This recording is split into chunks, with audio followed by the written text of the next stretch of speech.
Hello everyone, this is Janvi and welcome to Study Seed. आज हम class 12 political science chapter 4 का topic 2 पढ़ेंगे, that is Nehru's role in shaping India's foreign policy. India की foreign policy को shape करने में, foreign policy को बनाने में, पूरा ड्राफ्ट तैयार करने में नेहरू जी जो हैं, जो जवाहरलाल नेहरू हैं, उनका बहुत इंपॉर्टेंट रोल रहा और उसी बारे में हम आज के वीडियो में डिस्कस करेंगे। जवाहरलाल नेहरू के क्या आइडियाज थे हमारी फॉरेन पॉलिसी को लेकर के, उसके बारे में हम आज के वीडियो में डिस्कशन करेंगे। So Jawaharlal Nehru was India's first prime minister as well as India's first foreign minister. अब जवाहरलाल नेहरू जो है, ये तो सबको पता होगा कि वो इंडिया के फर्स्ट प्राइम मिनिस्टर थे, लेकिन इंडिया के फर्स्ट फॉरेन मिनिस्टर भी जवाहरलाल नेहरू ही थे। दैट मीन्स जो फॉरेन मिनिस्टर होते हैं, जो फॉरेन अफेयर्स को हैंडल करते हैं, फॉरेन पॉलिसीज जो है वो बनाते हैं, तो फॉरेन अफेयर्स के साथ डील कौन करते हैं? Foreign minister. अब हमें अगर फॉरेन पॉलिसी बनानी होगी तो ऑब्वियस सी बात है फॉरेन मिनिस्टर ही बनाएंगे। फॉरेन मिनिस्टर जो है उनकी से ज्यादा मैटर करेगी। अब जवाहरलाल नेहरू क्योंकि फॉरेन मिनिस्टर थे, साथ ही साथ हेड ऑफ द कंट्री यानी कि प्राइम मिनिस्टर भी हैं, इसी वजह से जवाहरलाल नेहरू जो है, इनका इन्फ्लुएंस हमें बहुत ज्यादा देखने को मिला। इनके आइडियाज जो है, इन्होंने बहुत ज्यादा इन्फ्लुएंस किया हमारे फॉरेन पॉलिसी को। तो जवाहरलाल नेहरू जो है, इनके ही आइडियाज पर बेस्ड है हमारी foreign policy. So India's foreign policy was largely influenced by his ideas. Jawaharlal Nehru के जो आइडियाज थे, जो प्रिंसिपल्स थे, उन्हीं पर बेस्ड है इंडिया की फॉरेन पॉलिसी। और साथ ही साथ जो भी सिचुएशंस वगैरह थी उस टाइम पे इंटरनेशनल लेवल पे, उसी के अकॉर्डिंग जवाहरलाल नेहरू जो है, उन्होंने बहुत ब्रॉड एस्पेक्ट में सोच करके, बहुत ज्यादा सोच समझ के, डिबेट्स एंड डिस्कशंस करके, उसके बाद ही उन्होंने ये फॉरेन पॉलिसी जो है इस टाइप से शेप करी कि इंडिया जो है वो सर्वाइव कर पाए एज एन इंडिपेंडेंट नेशन और as a democratic nation, as the leading nation India grow कर पाए, डेवलप कर पाए। तो उस हिसाब से हमारी फॉरेन पॉलिसी बनाई गई।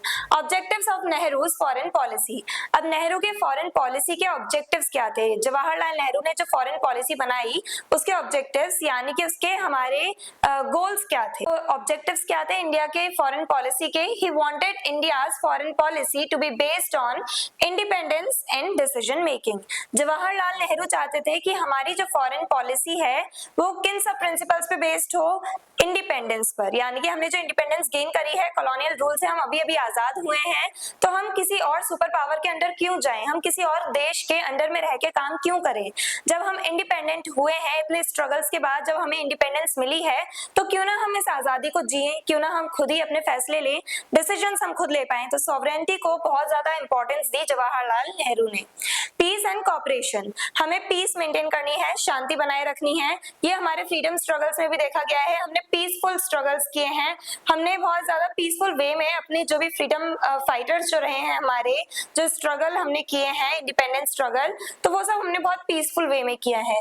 तो पीस एंड कॉपरेशन, ये स्टार्टिंग से ही, इंडिपेंडेंस से पहले से ही इंडियंस जो है वो फॉलो करते हैं, और इंडिपेंडेंस के बाद भी हमने अपनी फॉरेन पॉलिसी में पीस को बहुत ज्यादा इंपॉर्टेंट माना है कि हम वर्ल्ड लेवल पे, ग्लोबल लेवल पे कोशिश करेंगे कि पीस मेंटेन करें, और हम कभी भी वॉर स्टार्ट नहीं करेंगे सबसे पहले, यानी कि स्टार्टिंग हम नहीं करेंगे। इंडिया जो है उसने क्या किया है, एक ऐसी भी पॉलिसी अडॉप्ट करी है, no first use. That means हम लोग फर्स्ट यूज नहीं करेंगे, सबसे पहले हम लोग यूज नहीं करेंगे न्यूक्लियर वेपन्स का।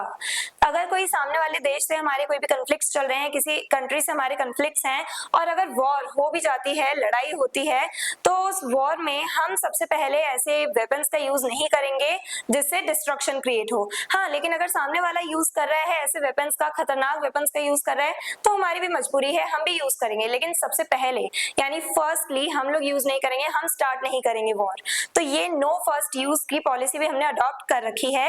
ये पॉलिसी ये शो करती है, ये इंडिकेट करती है कि कैसे इंडिया जो है वो हमेशा पीस मेंटेन करने की कोशिश करता है, शांति को सबसे ज्यादा प्रेफरेंस देते हैं हम लोग, पीस मेंटेन करने की कोशिश करते हैं, और ग्लोबल कोऑपरेशन बढ़े, यानी कि हम सभी देशों के साथ कोऑपरेट करना चाहते हैं, पीस मेंटेन करना चाहते हैं। एंटी कॉलोनियलिज्म, जवाहरलाल नेहरू का कहना ये था कि एंटी कॉलोनियलिज्म यानी कि हम लोग क्या करेंगे, जो कॉलोनीज बनाई जा रही हैं, जो भी कॉलोनीज हैं, उन्हें आजाद कराने के लिए हम अपने पॉइंट ऑफ व्यू सामने रखेंगे, उन देशों की मदद मदद करेंगे जो कॉलोनी बनी हुई हैं, जिन पे दूसरे देशों का रूल है, ऐसी कॉलोनीज की हम हेल्प करेंगे इंडिपेंडेंस गेन करने में। यानी कि इंडिया क्या चाहता है कि सॉवरेनिटी को हम ज्यादा रिस्पेक्ट करें। सॉवरेनिटी जो है उसको बहुत ज्यादा इंपॉर्टेंट माना है इंडिया ने। तो इंडिया की फॉरेन पॉलिसी क्या कहती है कि अगर कोई और देश है जो गुलाम है, जो कॉलोनी है, तो हम उस देश की हेल्प करेंगे इंडिपेंडेंस गेन करने में।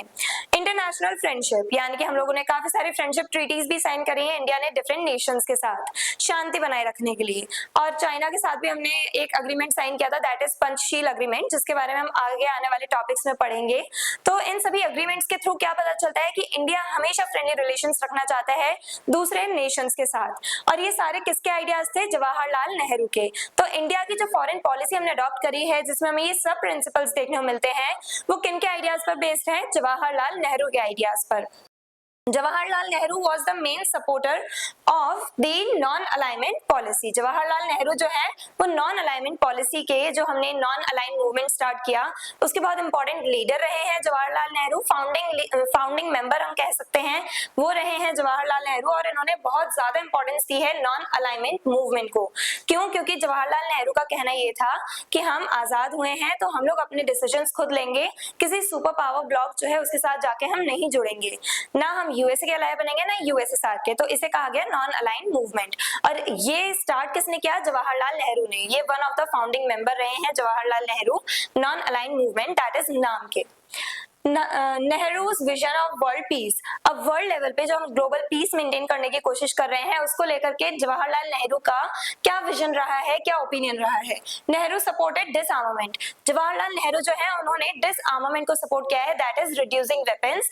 यानी कि हम लोग ऐसा नहीं है कि जो वेपन्स हमारे पास है उन्हें हम डिस्ट्रॉय कर दें, नहीं, हमने जो वेपन्स बनाए हैं उन्हें हम उतना ही रखेंगे। हम अपने वेपन्स जो है उनकी क्वांटिटी और ज्यादा इंक्रीज नहीं करेंगे, हम और ज्यादा डिस्ट्रक्टिव वेपन्स जो है वो प्रोड्यूस नहीं करेंगे। ऐसी पॉलिसी हमने अडॉप्ट करी है। और ना ही हम सबसे पहले यूज करेंगे इंडिस्ट्रक्टिव वेपन्स का। जो वेपन्स हैं उनका यूज हम, जैसे एटम बम्स हो गए, न्यूक्लियर बम्स हो गए, जो बहुत ज्यादा डिस्ट्रक्शन क्रिएट करते हैं, ऐसे वेपन्स का हम यूज नहीं करेंगे। बट हाँ, इमरजेंसी सिचुएशंस के लिए हम कुछ क्वांटिटी जो है, कुछ अमाउंट ऑफ वेपन्स जो है वो बचा के रखेंगे इमरजेंसी के टाइम के लिए, इमरजेंसी टाइम पीरियड के लिए। तो ऐसी पॉलिसी अडॉप्ट करी है हमने। इंडिया की फॉरेन पॉलिसी जो है उसमें हमने ऐसे प्रिंसिपल्स अडॉप्ट करे हैं और किसके आइडियाज पर बेस्ड है? जवाहरलाल नेहरू के। Again, peaceful settlement of disputes. जो भी डिस्प्यूट्स चल रहे हैं, जो भी कॉन्फ्लिक्ट्स हैं, उन्हें हम पीसफुली सॉल्व करेंगे।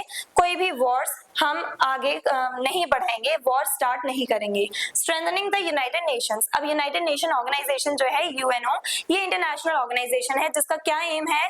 पीस एंड कॉपरेशन मेंटेन करना। तो यूएनओ क्या करता है? वर्ल्ड लेवल पे कहीं भी अगर कॉन्फ्लिक्ट्स चल रहे हैं, वॉर लाइक सिचुएशंस बनी हुई हैं, तो उन्हें पीसफुली सॉल्व करने की कोशिश करते हैं यूएनओ के मेंबर्स। सभी मेंबर नेशंस जो हैं मिलके आपस में सभी कॉन्फ्लिक्ट्स को सॉल्व करने की कोशिश करते हैं। एनवायरमेंटल इश्यूज हो, पॉलिटिकल इश्यूज हो, या कोई से भी इश्यूज हो, सभी इश्यूज को पीसफुली सॉल्व किया जाता है यूएनओ में। तो एक तरह से इंटरनेशनल पीस मेंटेन करने के लिए ये ऑर्गेनाइजेशन बनाई गई है और इसको बहुत ज्यादा सपोर्ट करते हैं हमारे जवाहरलाल नेहरू, इंडिया के जो फर्स्ट प्राइम मिनिस्टर थे।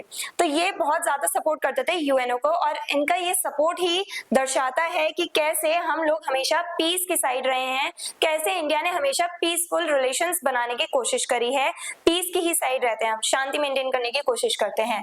तो आज के टॉपिक में हमने क्या देखा कि जवाहरलाल नेहरू जो है उन्होंने कैसे हमारे इंडिया की फॉरेन पॉलिसी को इन्फ्लुएंस किया, उनके आइडियाज कैसे थे।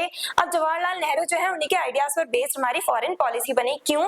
क्योंकि जवाहरलाल नेहरू पहले हमारे प्राइम मिनिस्टर थे एंड पहले फॉरेन मिनिस्टर भी थे, और इसी वजह से इनके आइडियाज ने बहुत ज्यादा इन्फ्लुएंस किया। इनके पास ये पावर थी कि इंडिया की फॉरेन पॉलिसी बना सकते थे।